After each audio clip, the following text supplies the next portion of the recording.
बाबा क्या नाम है आपका? मुझे संत युवराज कहते हैं और भारतीय जनजागृत पार्टी का राष्ट्रीय अध्यक्ष और हिंदू सेना का संरक्षक है। मतलब क्या आप अब ब्राह्मण कुल से हैं? हाँ, तो ब्राह्मण से इसमें क्या दिक्कत है? वो ब्राह्मण हो क्षत्रिय हो, मैं इस चीज़ में विश्वास नहीं रखता, पर हाँ मैं ब्राह्मण से। एससी हो, एसटी हो, ओबीसी हो, जनरल हो आप? नहीं, वो मुझे नहीं पता है, पर इतना जरूर है। संविधान नहीं मानते हैं बाबा? नहीं, संविधान को मानता हूँ, पर इतना संविधान में लिखा हुआ है आप एससी हैं, एसटी हैं, ओबीसी है, जनरल है, माइनॉरिटी हैं। मैं इतना पढ़ा लिखा नहीं हूँ, मोदी जी के बराबर पढ़ा लिखा हूँ। 3 साल मोदी जी को और हमको एक साथ रहने का मौका मिला भिक्षावृत्ति का। तो हम लोग इंटर पॉलिटिकल साइंस में एमए है, आप मोदी इतना पढ़े लिखे हैं? हाँ, बस पढ़े लिखे हैं। इतना पढ़े लिखे हुए आप मोदी से प्रश्न कर सकते हो। मैंने तो कह दिया कम पढ़े हैं, मेरे पास मालूम है कि ज्यादा पढ़े लिखे हैं। 8.5 पढ़े हैं मोदी जी। आप 8.5 पढ़े हैं दोनों, मैंने बताया बराबर पढ़े हैं। 3 साल मोदी जी के साथ रहे हैं? हाँ जी, 3 साल रहे हैं। राजस्थान में रहे, मध्य प्रदेश में रहे और अंत में रथ यात्रा में रहे, जो आडवाणी जी की रथ यात्रा थी उसके अंतर्गत में भी रहे। तो आप भी रथ घुमा रहे थे? हाँ, घुमा रहे थे, उसमें दिक्कत क्या है? खून के छींटे तो आपके कपड़े पर भी होंगे जो हत्याएं हुई रथ नहीं, तो उसीलिए हृदय परिवर्तन हो गया और मैं सेकुलर हो गया और मोदी जी अभी कट्टर है। लगता है कि आपसे गलती हुई थी, अपराध किया आपने? नहीं, मैं ये नहीं कहता, पर मैं सेकुलर हो गया। मुझे नहीं पता था कि ऐसा भी होता है, क्योंकि मुझे यदि मालूम होता तो मैं रथ यात्रा में कभी नहीं होता। मैं देश के अंतर्गत में हिंदू, मुस्लिम, सिख, ईसाई सबको बराबर मानता हूँ। सब बराबर है? हाँ, सब बराबर हैं। आप यहाँ हिंदू धर्म खतरे में है और आप पेट्रोल और डीजल की चिंता सता रही है आपको? कहाँ से खतरे में? प्रधानमंत्री हिंदू है, राष्ट्रपति हिंदू है, आईएएस, आईपीएस, मुख्यमंत्री अधिकतर सभी 90% हिंदू हैं। तो उसके अंतर्गत में हिंदू कहाँ खतरे में हो सकता है? केवल राजनीतिक पार्टियां और खासकर मोदी जी खतरे में है कि उनकी गद्दी 2024 में जाएगी। मोदी जी की गद्दी कौन ले लेगा? मोदी जी कल की अवतार हैं, भगवान विष्णु के रूप हैं। हर हर मोदी, घर घर मोदी, आप हरा दीजिए। ये मान्यवर आप कह रहे हैं, जनता नहीं कह रहा। मीडिया कह रही है। मीडिया कह सकती है, जो मोदी मीडिया है, बाकी सोशल मीडिया ऐसा नहीं कह सकती है। 56 इंच की छाती है, दुनिया में डंका बज रहा है उनका। मोदी जी की 56 की क्या 36 की भी नहीं रही है। उनकी लाल लाल आंखों में पीलिया हो गया है।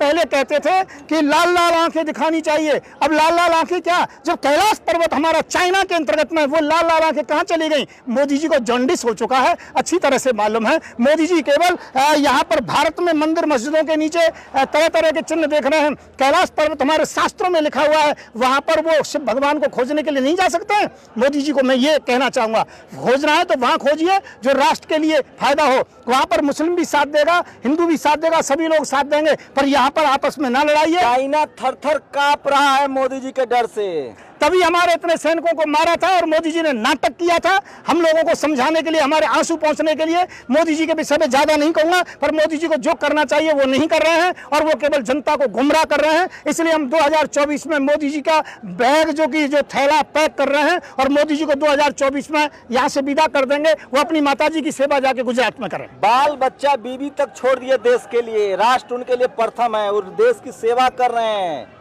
राजनीति नहीं कर रहे हैं, साधु हैं, तपस्वी हैं, तपस्या कर रहे हैं, वो मोर को दाना खिला रहे हैं। और मोदी जी यहाँ पर केवल कभी शिव भगवान भोले को ढूंढते हैं, कभी मंदिर मस्जिद, हिंदू मुसलमान, सभी इन्हीं बातों को करते रहते हैं। मोदी जी बाकी जो करना चाहिए वो नहीं कर रहे हैं। 5 ट्रिलियन इकोनॉमी होने वाला है। मैं ये कहना चाहता हूँ, जनता की भुखमरी इतनी ज्यादा है और बेरोजगारी बहुत ज्यादा है। बेरोजगारी का आप यदि चेकिंग करें तो बहुत बेरोजगारी है दुनिया के, भारत के अंतर्गत में। इससे मालूम पड़ जाएगा कि हमारी स्थिति क्या है। श्रीलंका के अंतर्गत में यही श्रीलंका करती थी और वो कहती रहती हम बढ़ रहे हैं, पर लंका कहाँ पहुंच गई। हम देश को इस स्थिति में नहीं जाने देंगे। इसलिए मोदी से कहेंगे महंगाई को रोकिए और बेरोजगारी समाप्त कीजिए। आप कह रहे हैं कि महंगाई है, बेरोजगारी है। मोदी जी को देखिए, अयोध्या का पुनरुद्धार, भगवान राम को समझ रहे हैं, भगवान राम को विशाल महाविशाल मंदिर दे दिए, काशी का कायाकल्प कर दिया। अभी ज्ञान वापी मसला होगा, मथुरा होगा। प्रधानमंत्री की छत्र छाया में देश तरक्की कर रहा है। आप पाकिस्तानी तो नहीं है बाबा, कार्ड दिखाइए क्या भारतीय है। मैं आपको एक बात बताना चाहता हूं कि मोदी जी वास्तव में बहुत काम कर रहे हैं और इतना काम कर रहे हैं कि उनके लिए सामने महंगाई नहीं है कि वो मशरूम खाते हैं हजारों रुपए किलो की और 10 लाख रुपए का सूट पहनते हैं रोजाना, कई सूट बदलते हैं। उनके लिए महंगाई नहीं है। महंगाई तो भारतीयों के, हाँ, जलन नहीं हो रही है। मैं ये कह रहा हूँ कि ऐसा नहीं होना चाहिए। इतने बड़े व्यक्ति को सादा जीवन रहना चाहिए। हमारे यहाँ लाल बहादुर शास्त्री भी थे और जो कि बहुत ऐसे, महात्मा अब्दुल कलाम जी भी थे और जो कि यहाँ शंकर दयाल शर्मा जी भी थे। काफी बड़े होशियार है। टीवी अखबार वाला पागल है, सब कह रहा है अंजना ओम कश्यप, सुधीर चौधरी, सब टीवी कह रहा है मोदी मोदी मोदी मोदी। आप ही बड़े काबिल बन रहे हैं, मोदी जी की आलोचना कर रहे हैं। जो मोदी मोदी नहीं कह रहा उसका टीवी भी तो बंद हो जाता है। जो मोदी मोदी नहीं कहता वो रात को मिलता भी कहाँ है दूसरे दिन। इसलिए यदि ये मजबूरी है उनकी, और मैं ये कहना चाहता हूँ सोशल मीडिया नहीं होती तो हम लोगों को दुनिया में हमारी बात को कोई नहीं जान पाता। मैं तो सोशल मीडिया का धन्यवाद देता हूँ। जब मुझे जेल के अंतर्गत में रखा गया कुछ दिन पहले 2.5 महीने के लिए, जेल भी चले गए, तो मैं बताता हूँ आपके लिए तो कितना बड़ा मामला हुआ। यहाँ पर कुछ पत्रकार महोदय ऐसे, मैं नाम नहीं बताना चाहूंगा, उनके पास भी फोन आया, प्रेशराइज किया गया। मैं कह रहा हूँ मोदी जी की मीडिया जितनी भी है वो केवल प्रेशर में है। एक बार मोदी जी को हट जाने दीजिए। बाबा मैं तो जेल जाता ही रहता हूँ, कभी गऊ के मुद्दे पर, कभी मोदी जी के मुद्दे पर, और मोदी जी मुझे जेल भेजते ही रहते हैं, अब भी भेज सकते हैं।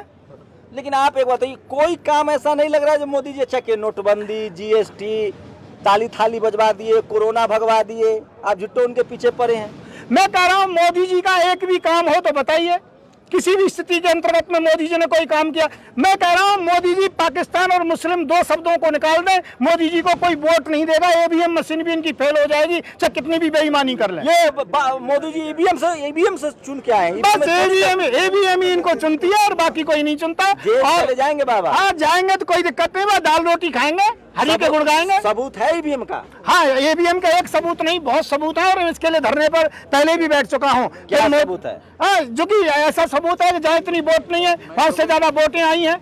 यहाँ पर जो कि मशीनें जो कि हजारों की तादाद में लोगों ने पकड़ी हैं, ये सभी जो कि सामने प्रमाण है, जो समाचारों में निकले। यदि चाहेंगे तो कलेक्शन करके बता दिया जाए। मोदी का विरोध देश का विरोध है बाबा। मैं मोदी जी का विरोध नहीं कर रहा हूँ, मोदी जी के कारनामे का विरोध कर रहा हूँ। कल को यदि मोदी जी प्रधानमंत्री ना रहे तो मोदी जी का कोई विरोध नहीं करूंगा। जब तक ये प्रधानमंत्री गद्दी पर रहेंगे और जब तक देश में हिंदू मुसलमान करेंगे, विकास के काम नहीं करेंगे, रोजगार लोगों को नहीं देंगे, जो वायदा किया था 2 करोड़ हर साल रोजगार देंगे, तब तक मैं मोदी जी का पुरजोर विरोध करता रहूंगा। यशस्वी प्रधानमंत्री हैं। मुझे मालूम है कितने यशस्वी हैं। अभी दूसरे देश में फ्रांस इत्यादि कई जगह पर गए थे, वहां पर काले झंडे दिखाए गए थे और वो मीडिया ने नहीं दिखाया, तो मुझे मालूम है कितने यशस्वी हैं। बहुत अच्छी बात है, मैं उनका सम्मान करता हूं। फिर मोदी जी से यही कहूंगा कि मोदी जी हर स्थिति के अंतर्गत में महंगाई को समाप्त करें, बेरोजगारी को समाप्त करें, और देश के अंतर्गत में हिंदू मुसलमान की राजनीति नहीं होनी चाहिए, राष्ट्रवादिता की राजनीति होनी चाहिए। तुम सबसे बड़े राष्ट्रवादी है वो मोदी जी। ये बात कह रहे हैं राष्ट्रवादी है, पर राष्ट्रवादी की बात करते हैं, वो राष्ट्रवादी है नहीं। मैं इस बात को अच्छी प्रकार से जनता जानती है, सब लोग जानते हैं। कोई घोटाला हुआ मोदी जी के राज में? बताइए। मैं कह रहा हूँ घोटाले इतने हुए हैं, इतना मालूम पड़ेगा। सबसे पहले वो ये बता दें, जो बीफ व्यापार होता है, गाय का मांस विदेश जाता है, उसके विषय में कभी स्वीकार किया है कि वो गाय का मांस भेजते हैं? वो कितना गाय का मांस जाता है, उसका लेन देन क्या है, वो स्वीकार ही नहीं करते हैं। अच्छा बाबा, कुछ सीरियस सवाल लीजिए, जो कंपनियां प्राइवेटाइज हो रही है उसके बारे में आपकी क्या राय है? देखिए, प्राइवेटाइज नहीं होनी चाहिए, कंपनियां सरकारी होनी चाहिए, क्योंकि इससे आरक्षण को समाप्त करने के लिए, SC, BC, OBC को समाप्त करने के लिए मोदी जी उनको प्राइवेटाइजेशन कर रहे हैं। प्राइवेट कंपनियां ब्राह्मण समाज से हैं, प्राइवेट कंपनी हो जाएंगी तो उसके बाद में आरक्षण समाप्त हो जाएगा। उनकी ये योजना है छोटे वर्ग के लोगों के साथ में समाप्त करने के लिए सब खेल। हाँ, ये वो खेल हो रहा है और कुछ नहीं हो रहा है। मोदी जी दूसरों को खुश करने के लिए ऐसा काम कर रहे हैं। और मैं कहता हूँ प्राइवेट कंपनी हो जाती है तो हमें प्रधानमंत्री की क्या जरूरत है, देश को भी फिर कोई कंपनी चला लेगी। देख रहे हैं कि कुछ सब लोग प्रदर्शन कर रहे हैं कि हमको पेंशन दो पुराना वाला, कि सरकारी कर्मचारी लोग काम धंधा कुछ करता नहीं है, खाली पेंशन खोज नहीं, रहा है। सरकारी कर्मचारियों को पेंशन होनी चाहिए, और जो बहुत ज्यादा वेतन बढ़ गए लाखों की तादाद में, वो वेतन आधे होने चाहिए, इसमें कोई शंका नहीं है। परंतु उनके साथ अन्याय नहीं होना चाहिए। उन्होंने जीवन भर मेहनत की है। भारत रत्न अटल बिहारी वाजपेयी ने पेंशन खत्म किया था, कोई कुछ सोच समझ के ही तो किया। नहीं, उनकी वो कमजोरी थी, अर्थव्यवस्था को संभाल नहीं पाए थे। हालांकि जो बुजुर्ग हो गया है और उन्हें 60 साल तक समाज की सेवा की है, उसको पेंशन मिलनी चाहिए, कम मिलनी चाहिए। देखते हैं कि नहीं बाबा? हाँ, देखते हैं कभी कभी। तो टीवी अखबार वाला सब भांग पिए हुए है, वो सब जो इतना मोदी मोदी मोदी कर रहा है, इतना तारीफ कर रहा है, आपके कहने से देश मानेगा कि टीवी अखबार की बात? तो देखिए, मैं कह रहा हूँ साधु के तौर पे देखा जाए तो मोदी जी संत हैं, इसमें कोई शंका नहीं है। मोदी जी चरित्रवान है, इसमें भी कोई दिक्कत नहीं है। वो मोदी जी अपने लिए कुछ नहीं करते, दूसरों के लिए करते, ये इसमें भी कोई दिक्कत नहीं। परंतु जो राजनीति का मामला है, देश को संभाल नहीं पा रहे हैं। महंगाई बढ़ गई है, बेरोजगारी बढ़ गई है, और सांप्रदायिकता ज्यादा बढ़ गई है, और मंदिर मस्जिदों के जो कि मुद्दे बढ़ गए हैं। तो मोदी जी रास्ता बताया ना कि पकौड़ा तलो। हाँ, पकौड़ा तलने की बात वो कर सकते हैं, वो इंजीनियर नहीं बना सकते, चौकीदार बना सकते हैं, पकौड़ा तलवा सकते हैं। मोदी जी यही काम कर सकते हैं, यही रोजगार बता सकते हैं। कोई एक अच्छा चीज बता दीजिए कैसे क्या चीज अच्छी, उनकी कोई अच्छी चीज हो तभी तो बताऊं। परंतु मैं ये कहना चाहूंगा, अब भी देश को रोजगार दीजिए, महंगाई समाप्त कीजिए, 250 रुपए का सिलेंडर दीजिए, डीजल और पेट्रोल 35 से 40 रुपए तक कीजिए। मैं ये निवेदन करूंगा। और हर हाथ कर तो दिए, कल ही तो पैसे कम किए, गैस पे भी 200 की सब्सिडी कर दी है। 65 रुपए का इन्होंने जो कि महंगाई बढ़ा करके डीजल पेट्रोल पर तब जाके 10 रुपए कम किए और 200 रुपए उनको किए। बहन 200 रुपए उज्ज्वला योजना के लिए क्या, जब बिल्कुल फ्री होना चाहिए था। बाबा एक बार नाम बता दीजिए, एड्रेस बता दीजिए ताकि लोगों को पहुंचने में आसान हो। मेरा नाम संत युवराज है, राधे रानी मंदिर, रांधेरा धाम, तहसील छाता, जिला मथुरा, उत्तर प्रदेश। मेरा नंबर है 9927404606। जिसे कोई भी समस्या का समाधान कराना हो, कोई प्रश्न हो, डायरेक्ट बात कर सकता है। मस्जिदों में खुदाई चल रही है, उसको लेकर क्या राय है? जो कोर्ट करेगा वो स्वीकार है, हाँ। कोर्ट जो करेगा। कानून था 1991 की यथा स्थिति बनी रहेगी, तो खुदाई हो तो सारे मंदिर मस्जिद ये तो की गिरजाघर कोर्ट जाने, इसका काम कोर्ट का है। कोर्ट जब तक कोई निर्णय नहीं करेगा, हम कोर्ट से बड़े नहीं हो सकते, हम संविधान से बड़े नहीं हो सकते, हम राष्ट्र से बड़े नहीं हो सकते, हम देश से बड़े नहीं हो सकते। अच्छा, कुछ लोग संविधान इसी जंतर मंतर पर फाड़ दिए थे, आपकी क्या राय है उस पर? वो गलत है। संविधान नहीं फाड़ना चाहिए, कोई भी क्यों ना हो। संविधान सर्वोपरि है और संविधान हमारे भारत का जो कि एक स्वाभिमान है, संविधान का हम सम्मान करते हैं। एक आखिरी सवाल, आरक्षण पर आपकी क्या राय है? होना चाहिए, खत्म होना चाहिए? मैं ये कह रहा हूँ, जो गरीब है उनको आरक्षण मिलना चाहिए और जो आरक्षण लेने के योग्य नहीं है, वो किसी भी जाति में, उनका आरक्षण समाप्त होना चाहिए। बाबा आरक्षण तो आरक्षण का क्राइटेरिया जानते हैं, वो तो अनटचेबिलिटी के आधार पर था, जिनके साथ छुआछूत हुआ है। देखिए, हाँ तो आरक्षण गरीबी हटाओ उन्मूलन प्रोग्राम नहीं है बाबा। आरक्षण डाइवर्सिटी, आपको पता है? चलो इस विषय पर। अरे बाबा सुनिए, नहीं ऐसे नहीं चलेगा। ये बताइए, इस देश में सबसे ज्यादा जज कौन जात का बना है? देखिए, मुझे इतना ज्ञान नहीं है, मैंने बताया मैं मोदी जी के बराबर पढ़ा हूँ, इससे ज्यादा नहीं पढ़ा हूँ। परंतु मैं इतना जरूर बताना चाहता रह चुके हैं, आपने खुद अभी कहा है। हाँ, मोदी जी के साथ रहा हूँ 3 साल, उनके बराबर ही पढ़ा हूँ। मैं ये कहना चाहता हूँ, आरक्षण के मामले में नहीं पढ़ता हूँ, पर मैं कहता हूँ गरीब को सुविधाएं सभी प्रकार से मिलनी चाहिए, सब्सिडी मिलनी एक बात बताइए, कोई शेड्यूल कास्ट राष्ट्रपति हो जाएगा तो क्या उसको दान पेटी की चाबी मिल जाएगी बाबा? मैं कह रहा हूँ शेड्यूल कास्ट से राष्ट्रपति हो, प्रधानमंत्री हो, इसमें दिक्कत क्या है, परेशानी क्या है? मंदिर में जो आरक्षण है उस पर क्या कहना है आपका? जो एक ही जाति धर्म के लोग पूजा करा पंडित बन सकते हैं, दान पेटी की चाबी है वो नहीं। ज्ञानी को पाठ पूजा करने का अधिकार है, कथा करने का अधिकार है, कोई जरूरी नहीं जातिगत कोई कथावाचक हो, पुजारी हो। अयोध्या में कहा एक भी ठाकुर और ओबीसी ट्रस्टी बना है? मैं कह रहा हूँ वाल्मीकि समाज से पुजारी बनने चाहिए अयोध्या के अंदर।